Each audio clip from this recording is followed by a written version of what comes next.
Tiago, portanto, está nessa reta final do capítulo 1, descrevendo para a gente de maneira muito clara, muito direta, muito consistente, o que essa transformação que o Evangelho produziu em nós traz como efeitos práticos. Mas a pergunta que se segue é a seguinte: o que o cristão pratica? Tá bom, ele é alguém que foi gerado pela palavra, ele é alguém que acolhe a palavra, ele é alguém que pratica a palavra, mas olha, o que ele pratica? Quais são, por assim dizer, as orientações, as determinações? Onde está a praticidade da fé cristã? Como é que essa fé se revela ao mundo de maneira clara, visível, perceptível? Como é que essa fé se torna vista por aqueles que vivem à volta desse sujeito que foi transformado pelo Evangelho? Amados, essa é a resposta que Tiago dá para nós nos versos 26 e 27. Ele agora termina o capítulo descrevendo para nós como nós podemos saber se de verdade a nossa vida cristã é verdadeira. Como é que a gente pode saber se de verdade aquilo que temos vivenciado corresponde à vida prática que se espera de um cristão? O que Tiago está fazendo por nós agora é que ele está descrevendo em termos bem práticos o que Deus espera que a gente faça de segunda a segunda na nossa vida lá fora, fora dos arraiais do santuário, fora dos arraiais da adoração pública. E é interessante que ele usa uma expressão muito interessante no verso 26, também no verso 27. Ele diz assim: se alguém supõe ser religioso, depois ele fala, a sua religião é vã. E no verso 27, a religião pura e sem mácula. Essa expressão religião é uma expressão pouquíssimo usada na Bíblia. Poucas passagens da Escritura usam essa expressão religião. E eu não quero que você confunda aqui o que Tiago está dizendo com uma outra interpretação que podemos dar para o termo. A palavra religião aqui significa acima de tudo, e tem a ver, acima de tudo, com culto, reverência, postura que se deve ter diante de Deus. Para esclarecer ainda melhor, Tiago quer explicar para nós, nesses dois versos, o que Deus espera que apareça na minha e na sua vida, já que nós somos cristãos. O que Deus espera que eu e você façamos no nosso dia a dia, em termos práticos, que evidencie o nosso compromisso com Ele. Olha, amados, a primeira coisa surpreendente que Tiago faz por nós é que ele diz coisas nesses dois versos que a gente em geral não considera. Olha o que ele diz: se alguém supõe ser religioso, deixando de refrear a língua, antes enganando o próprio coração, a sua religião é vã. A religião pura e sem mácula para com o nosso Deus e Pai é esta: visitar os órfãos e as viúvas das suas tribulações, e a si mesmo guardar-se incontaminado do mundo. A primeira coisa que eu quero chamar a sua atenção é o seguinte: o que Tiago não diz.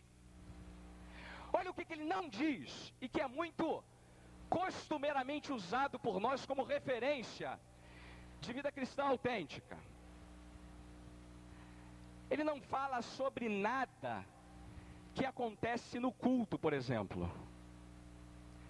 Ele não fala da liturgia pomposa, da adoração bonita, do ritual sofisticado. Tiago não está preocupado em descrever a vida cristã prática em termos daquilo que a gente faz dentro do santuário. Por assim dizer, Tiago coloca em primeiro lugar o que deve estar em primeiro lugar. E coloca em segundo lugar, em terceiro lugar, o que deve estar em segundo e terceiro lugar. Deixa eu dizer o que eu quero dizer com isso. A gente vive num tempo que eu posso considerar como o tempo da glamorização da fé evangélica. Parece que agora, para ser evangélico, tem que ser também glamuroso. Tudo muito bonito, tudo muito agradável aos olhos, tudo muito simpático e agradável aos padrões do mundo.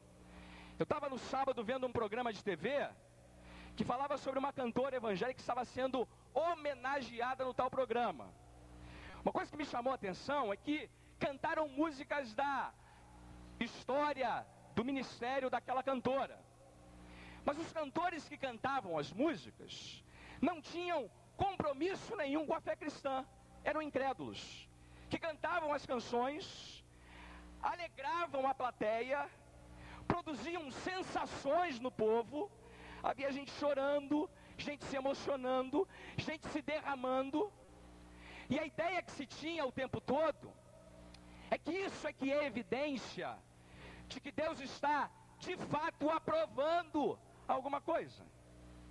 Olha, amados, eu não estou aqui discutindo a importância da emoção, do entusiasmo, do prazer, da alegria de estar na presença de Deus. Não me entenda mal. Isso tudo é muito importante. Mas isso não deve ser parâmetro para estabelecer coisíssima alguma sobre a religião verdadeira. Não nos enganemos. A gente pode estar fazendo as coisas para Deus com a maior sinceridade, mas sendo enganado. A gente pode estar apresentando as coisas para Deus com o coração mais contrito, mas estar sendo enganado. Tiago, amados, pega a gente pelo coleirinho aqui, né, pela gravata, faz a gente sentar e perceber uma coisa. O que você faz no culto pode não representar absolutamente nada em termos de vida cristã, se isso não vier acompanhado de outras coisas muito mais importantes. Você pode estar sendo enganado por você mesmo, se você não entende que a religião pura e imaculada, e essas expressões pura e imaculada são expressões que vêm do Velho Testamento. A gente está lendo Levítico, não está? Levítico não fala que os carneiros, os bodes tinham que ser puros e imaculados, tinham que ser sem mancha e sem defeito. Eu até brinquei aqui na quarta-feira de que Deus tem um paladar muito apurado, porque Ele inclusive disse para o povo que Ele não queria que rins, que a gordura do fígado fosse sacrificada para Ele. Ele queria algo que fosse puro, sem defeito, sem mácula. E o povo sabia o que agradava a Deus. Tiago está dizendo o seguinte: nós temos que entender o que agrada ao nosso Deus para o tempo que a gente vive também. Não podemos confundir coisas que não são importantes com aquelas que de fato agradam ao Senhor e são para Ele um aroma suave, um sacrifício agradável, uma oferta que o deixa satisfeito. O que Tiago então diz para nós que deve ser colocado nessa lista? O que ele diz que deve vir na vida daquele que é cristão e que pratica a fé, que agrada a Deus e que de verdade torna a religião verdadeira? Por incrível que pareça, amado, olha o que ele diz no verso 26. Se alguém supõe ser religioso, deixando de refrear a língua, antes enganando o próprio coração, a sua religião é vã. Primeiro, a religião verdadeira implica em ter controle da língua. Ela refreia a língua. E olha que É espantosa a relação que Tiago faz com esse fato e o produto dela. Porque ele diz assim: alguém pode até supor que é religioso, pode até supor que está agradando a Deus, pode até supor que está fazendo as coisas que são de acordo com a vontade dele. Mas se essa pessoa supõe isso, deixando de refrear a língua, ela na verdade engana o seu coração. Mas não apenas isso, ela não só engana o seu coração, como a religião dela é vã, é inútil, não presta para nada, joga fora no lixo. Essa expressão vã é uma expressão muito forte. É algo que não serve para coisa alguma. Portanto, Tiago está estabelecendo uma conexão, sabe, espantosa. Não basta ser religioso, se isso não provoca na prática uma língua sob controle. Amados, não há cristianismo verdadeiro sem santidade da língua. Sabe que eu me fiz uma pergunta: por que Tiago dá tanta importância para essa questão da língua? Ele bota em primeiro lugar na lista. Por que ele começa com isso? Por que ele acha que é por aqui que devemos considerar o que ele tem para nos dizer? Primeiro, amados, Tiago sabe, conhece, que uma língua descontrolada é capaz de provocar tragédias incomparáveis. A malícia, a maledicência, a mentira, o falar mal, aquela engendrada fofoca que nós elaboramos na calada da noite e que é capaz de destruir a vida alheia. Não, aqui entre nós isso não acontece, eu estou falando de situações hipotéticas, né? Isso aqui não é verdade para a gente. Mas Tiago sabe que a nossa língua tem o poder de colocar um incêndio,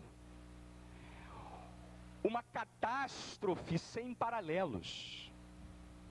Ele sabe que a malícia, a maledicência, o falar mal, o testemunho falso, a mentira, a língua felina, suja, malvada, produz efeitos danosos e incomparáveis. Veja o que ele vai dizer para a gente em Tiago 3, aí mesmo. Lá mais no capítulo 3, versos 2.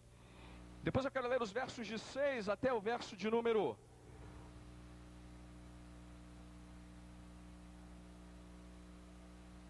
'Tiago 3, veja o verso 2 primeiro comigo. Porque todos tropeçamos em muitas coisas. Se alguém não tropeça no falar, é perfeito varão, capaz de refrear também todo o corpo. O inverso também é verdade. Língua descontrolada produz um efeito de descontrole total. Mas olha o que ele diz para nós, especialmente no verso 6 agora. Ora, a língua é fogo, é mundo de iniquidade. A língua está situada entre os membros do nosso corpo e contamina o corpo inteiro. E não só põe em chamas toda a carreira da existência humana, como também aposta ela mesma em chamas pelo inferno. Tiago sabe que a verdadeira religião começa com o controle da língua, porque a língua é capaz de fazer efeitos danosos e incomparáveis. Mas não adianta a gente substituir uma coisa pela outra. Um segundo motivo é que você sabe que dos pecados que Deus mais abomina, a Bíblia diz que tem pecados que Deus odeia com todo o seu ser, abomina com toda a sua alma. Você sabe que entre esses pecados está exatamente um relacionado com o mau uso da língua? Vá para Provérbios 6.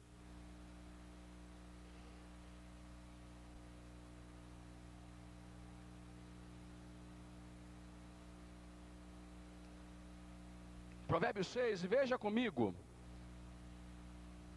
2 versículos apenas. Versículo 16 e também o versículo 19. Eu não vou ler o texto todo, mas quero ler só esses 2 versos. Olha o que diz aí o livro de Provérbios sobre o que Deus tem a nos dizer sobre o mau uso da língua. 6 coisas o Senhor aborrece. Uma outra tradução diz: 6 coisas o Senhor odeia. E a 7ª, a sua alma abomina. Sabe qual é a 7ª? A do verso 19. Testemunha falsa que profere mentiras e o que semeia contendas entre irmãos. Se a sua religião não lhe faz ter governo sobre a sua língua, ela é vã. Porque você estará fazendo algo que Deus abomina. Deixa eu lhe dar um último motivo. É que a língua, amados, funciona para a Bíblia como uma radiografia do nosso interior. É sério. Você lembra daquele texto em que Jesus disse uma coisa muito apropriada? A boca fala do quê? Do que o coração está cheio. A língua diz em alto e bom som o que está dentro de nós. A língua manifesta para aqueles que estão à nossa volta, de verdade, o que se passa em nosso coração. Não se pode ter língua santa com coração sujo. Isso é hipocrisia da pior espécie. Não se pode ter língua que bendiz a Deus e amaldiçoa o semelhante.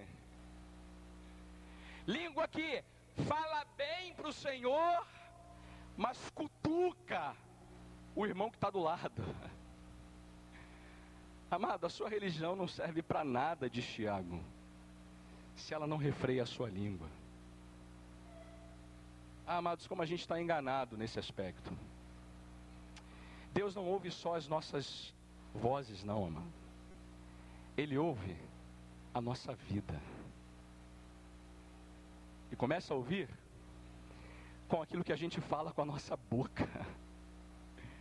Tiago quer que a gente entenda que a religião pura, imaculada, começa com uma boca pura e imaculada. Não tem espaço para palavra torpe, não tem espaço para maledicência, não tem espaço para fofoca, para mentira, para intriga, não tem espaço para o ciúme, para inveja, que não se permite ser usada de nenhuma outra forma, a não ser para a glória de Deus. Você veja que isso é surpreendente. É por aqui que Deus está avaliando as nossas vidas. Há um texto em Mateus 12, versículos 36 e 37, que diz uma coisa surpreendente sobre o que a gente fala. Eu vou terminar com esse texto, meu primeiro ponto. Mateus 12, 36 e 37, olha o que está lá. Palavras do Senhor Jesus: digo-vos que, de toda palavra frívola que proferirem os homens, dela darão conta no dia do juízo, porque pelas tuas palavras serás justificado, e pelas tuas palavras serás condenado. Religião pura e imaculada está muito preocupada com o que anda dizendo. Ela ora como salmista no Salmo 141, verso 3. Põe, Senhor, guarda a minha boca e vigia a porta dos meus lábios. Religião verdadeira produz esse efeito na vida do cristão. Mas o texto diz mais. Diz que a religião pura e sem mácula para com o nosso Deus também está preocupada em visitar os órfãos e as viúvas das suas tribulações. Começa com a boca, mas também olha para aqueles que são necessitados. Há uma relação pessoal, uma preocupação consigo mesmo, mas a religião pura e verdadeira leva o cristão também a se preocupar com o outro. A expressão de Tiago é muito apropriada, ele diz assim: a religião pura e sem mácula para com o nosso Deus e Pai é esta, 2 pontos.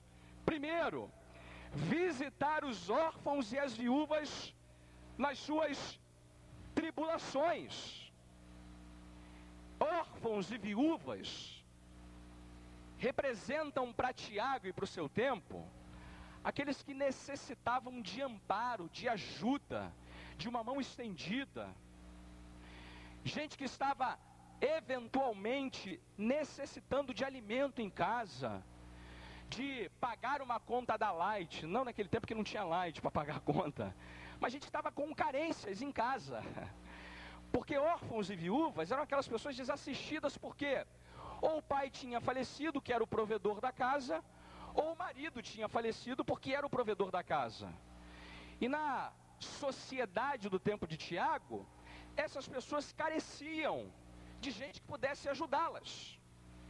Tiago chama atenção para o fato de que a vida cristã, que produz a prática que agrada a Deus, é uma vida cristã que olha para o lado, que está atenta às necessidades do próximo, que de verdade se interessa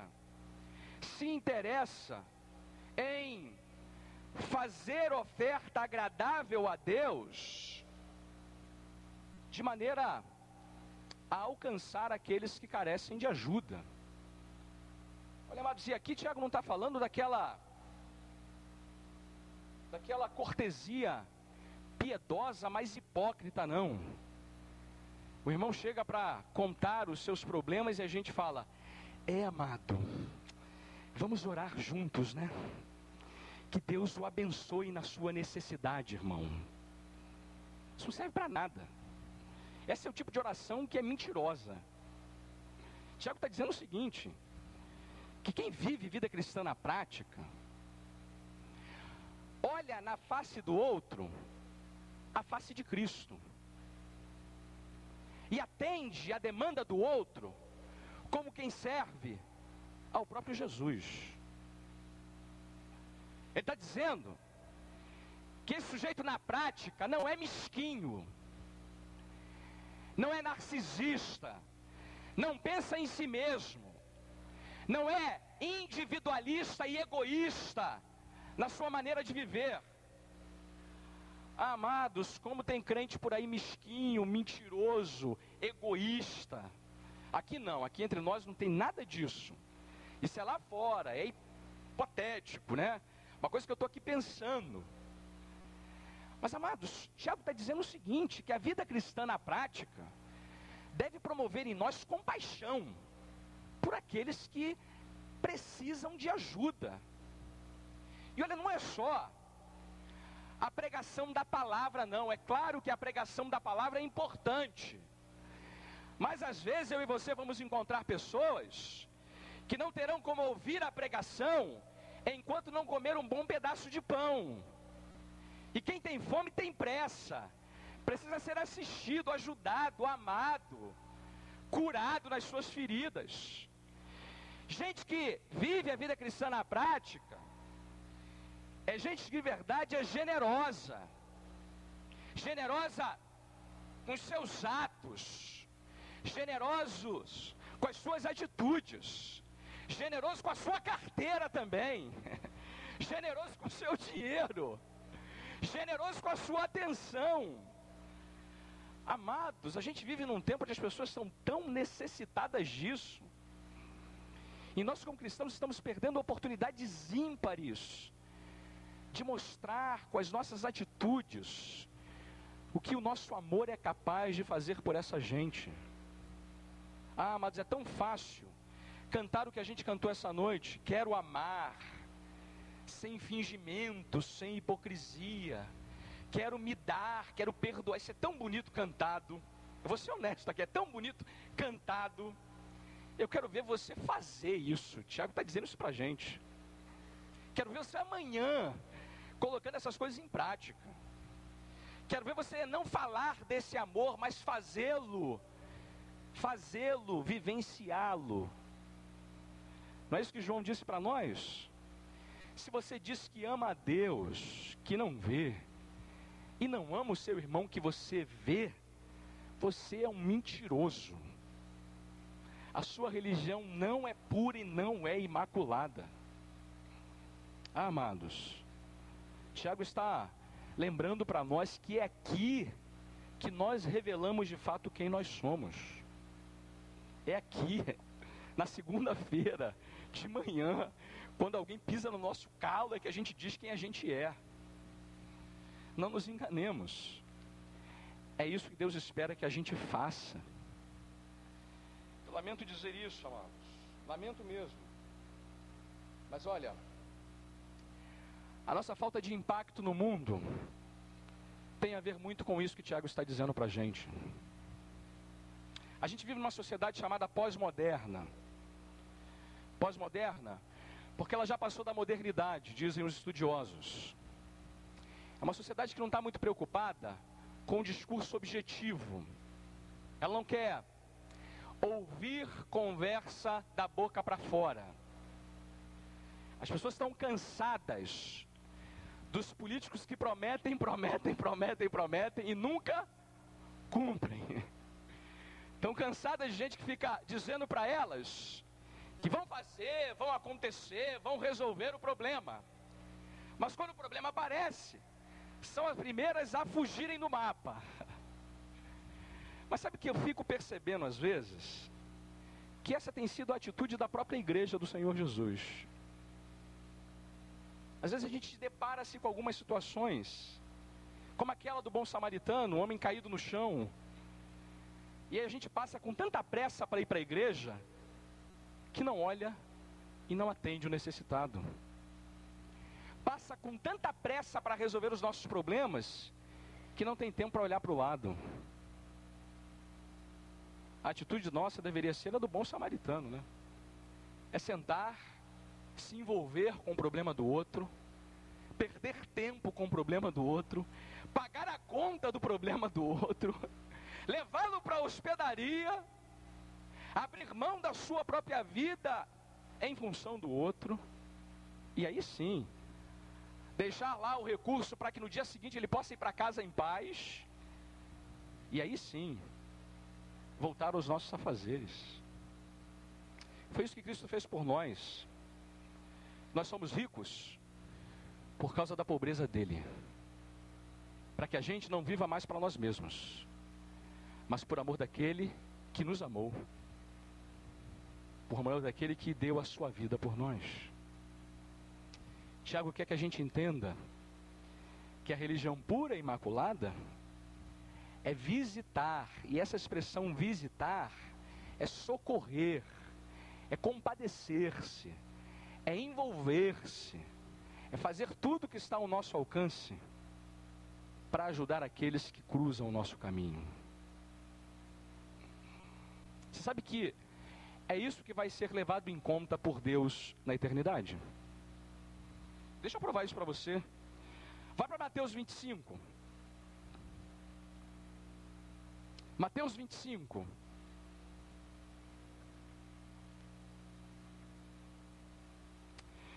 Mateus 25. E olha o que Jesus disse para nós no sermão. No texto que está no capítulo 25, do verso 34 em diante.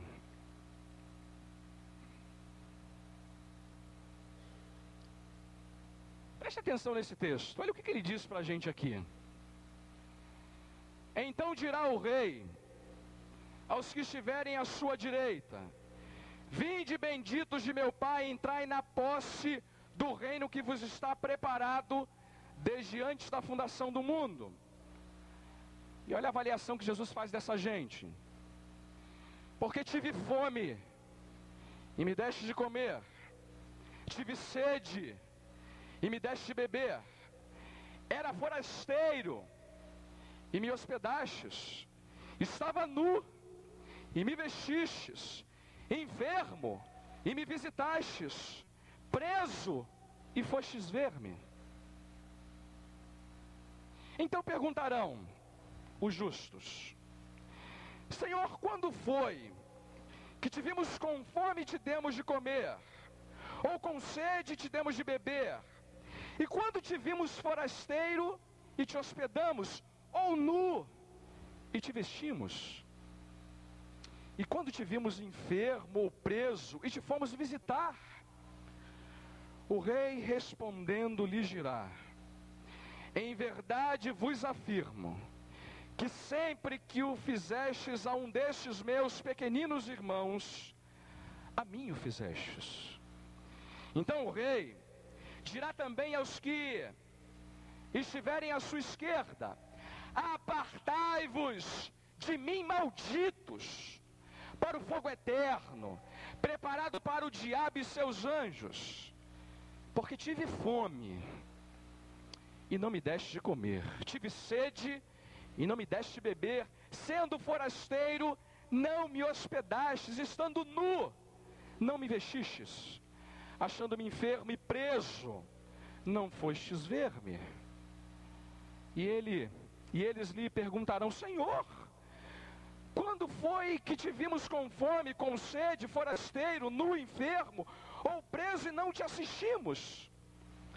Então lhes responderá: em verdade vos digo, que sempre que deixastes de fazer a um destes mais pequeninos, a mim o deixaste de fazer. E melhor, irão estes para o castigo eterno, porém os justos para a vida eterna. Amados, palavras não substituem atitudes. Tiago diz uma última coisa para a gente. A verdadeira religião refreia a língua, visita os órfãos e as viúvas nas suas tribulações, mas ela também nos guarda incontaminados do mundo. Olha, meu horário já foi embora, eu tenho mais 10 minutos apenas, já são 9h04. Mas deixa eu terminar esse último ponto, seja paciente comigo aqui. Tiago quer dizer ainda uma última coisa para a gente essa noite. Que a verdadeira religião promove também uma vida santa. A verdadeira religião faz a gente se guardar da corrupção, da contaminação que há no mundo. Essa é uma ideia muito poderosa na Bíblia para a gente, amados. O mundo aqui não é o mundo constituído das pessoas. A palavra mundo aqui não significa a reunião das pessoas que estão sobre a face da terra. A palavra mundo na Bíblia tem significados diferentes. Aqui mundo é o sistema de valores, de princípios, que dirige, que domina, que governa a vida das pessoas. O crente é alguém que não se conforma mais ao modelo de vida do mundo. Isso quer dizer o seguinte, que não só as palavras que ele usa não são mais palavras que denunciam a imoralidade do mundo, mas ele se guarda de toda e qualquer tentativa do mundo em contaminá-lo. E olha, amados, eu tenho visto crescer no nosso meio a ideia de que ser crente não significa obrigatoriamente ser isento da corrupção do mundo. A expressão não tem nada a ver se transformou num princípio de vida para muita gente. E olha, não nos enganemos, esse é um mundo corrompido na sua moralidade, na sua pornografia, na sua malícia, Sabia coisas que o crente não permite que sejam alimento para a alma, para a mente, para o coração dele. E olha, amados, há brincadeiras, há considerações, há palavras, há atitudes que a gente não deveria nem sequer permitir serem nomeadas entre nós. E eu tenho aprendido, amados, que a gente tem que ser muito criterioso nisso. O crente tem que lutar a toda a prova, por qualquer tentativa, por mais sedutora que seja, para viver uma vida isenta dessa corrupção que há no mundo. Ele é alguém que não se conforma. Eu estava dizendo isso para um amigo essa semana que eu estou evangelizando. Falei, rapaz, o crente é um sujeito esquisito para o mundo. Se as pessoas começarem a dizer para você que você é esquisito, isso é um bom sinal. Porque o crente é esquisito mesmo. Ele não se adequa, ele não se conforma. Ele é alguém que não toma o molde do mundo. É alguém enigmático para as pessoas que vivem à sua volta. Porque as atitudes dele, a maneira dele de pensar, de agir, de encarar as coisas, é sempre uma maneira santa, que tem temor a Deus, que considera as consequências do seu ato, que de verdade leva a sério essas demandas. E olha, amado, não nos enganemos. É muito fácil cair. Difícil é ficar de pé. E olha, guardar-se isento da corrupção do mundo é não se conformar com o inconformismo do mundo para se conformar com o inconformismo de Deus. É dizer para o mundo, para as pessoas que estão à nossa volta, que a gente não brinca com fogo, porque a gente sabe que vai se queimar.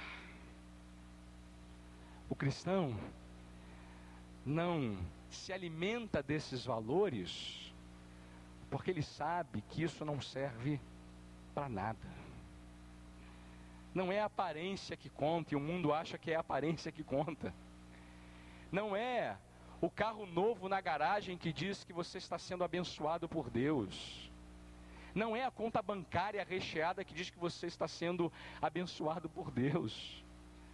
Não é aparecer na TV que faz você ser famoso aos olhos de Deus.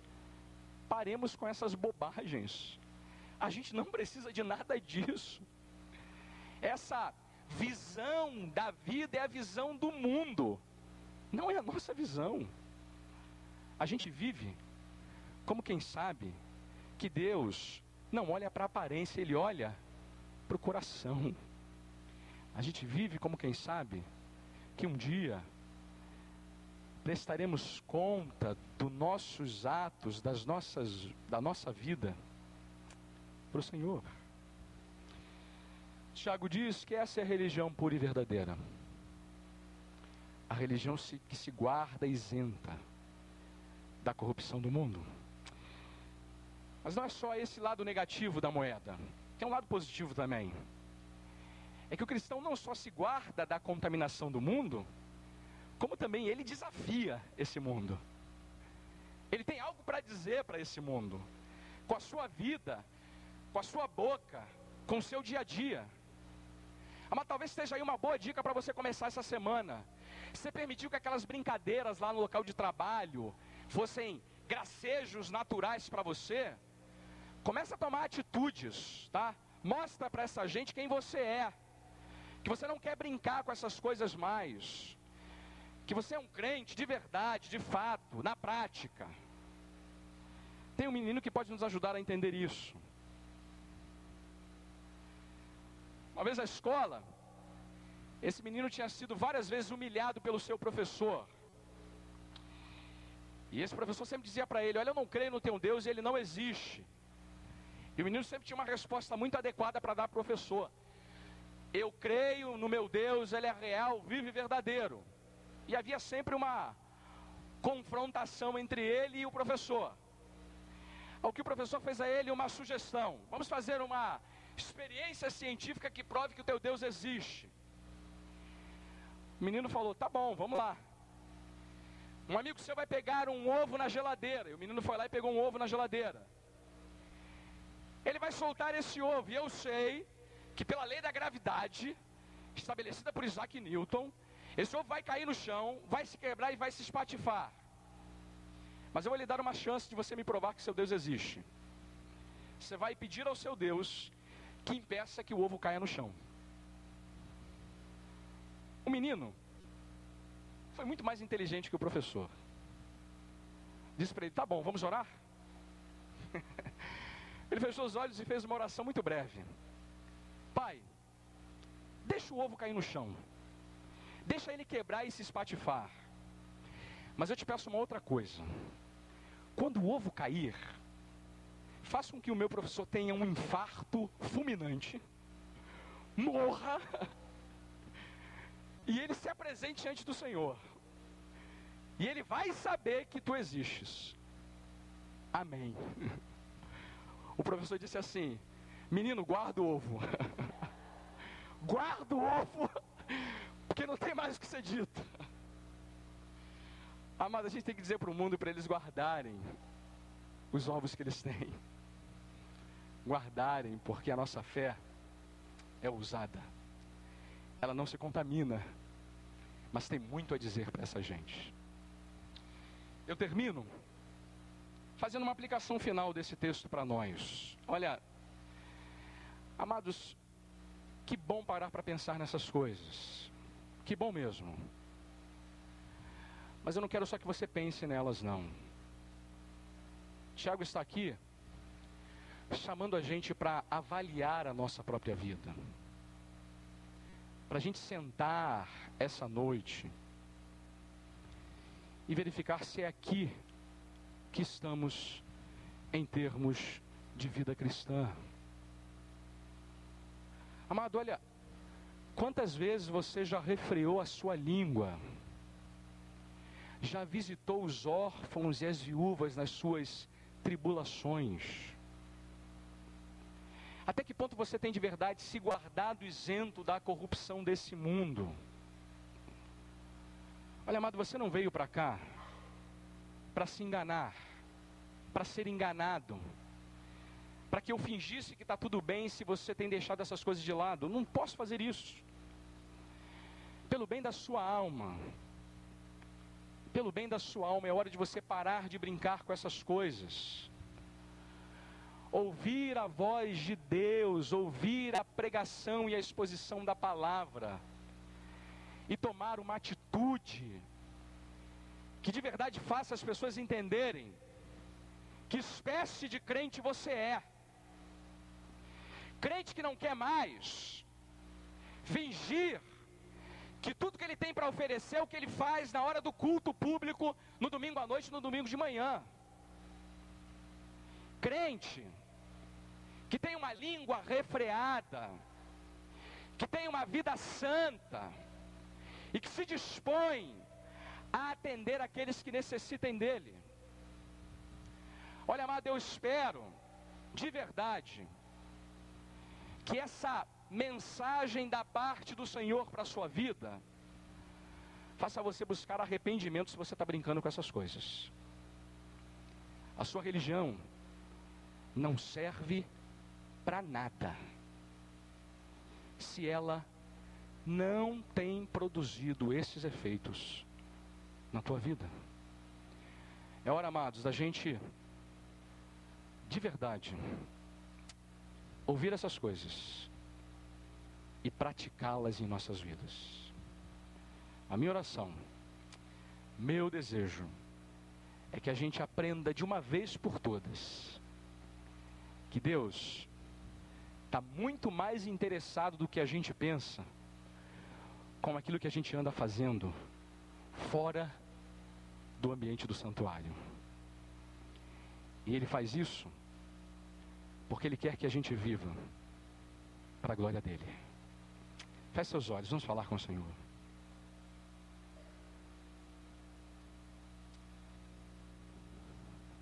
Pai Santo,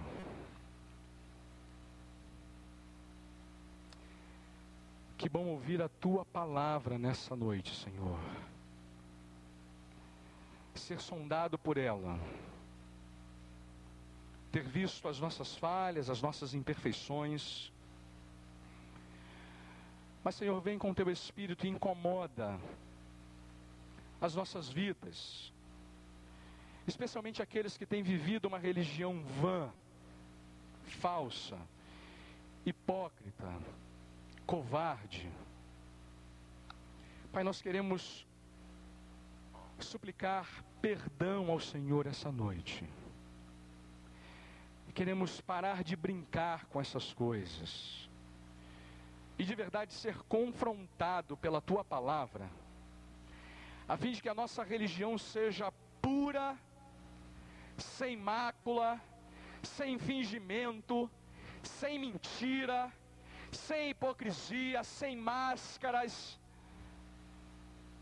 sem aparências, mas de uma boca que é santa, uma boca que refreia a língua, que glorifica o teu nome com tudo que diz, com tudo que fala, com uma vida que tem se disposto a visitar, a atender aqueles que estão no nosso caminho e que precisam tanto do teu amor, da tua graça, da tua bondade, Senhor. Ajuda-nos a guardar a nossa vida isenta, pura, incontaminada desse mundo e de todas as mazelas, imoralidades, pornografias, maledicências, malícias que ele tem apresentado a nós. Faz a gente olhar para essas coisas com honestidade, com sinceridade e de verdade, com a ajuda do Senhor, tomar a atitude necessária para mudar essa realidade, Senhor. Porque em Ti temos todos os recursos necessários para fazer isso. Mas, Pai, eu te peço também por aqueles que olharam-se no espelho essa noite e perceberam que a sua religião é pura, imaculada e verdadeira. Pai, fortalece esses teus servos, mantém-os de pé, dá a eles sabedoria, discernimento, coragem, determinação e perseverança para continuar vivendo assim. Leva-nos, Senhor, em paz para os nossos lares, dá-nos uma noite abençoada pelo Senhor, uma semana em que a gente viva de verdade essas coisas que nós ouvimos da tua parte, reunidos aqui. E que agora o amor de Deus o Pai, a graça soberana de nosso bendito Senhor e Salvador Jesus Cristo, a comunhão eterna do Espírito Santo de Deus esteja conosco, com todos aqueles que têm religião pura, imaculada e verdadeira.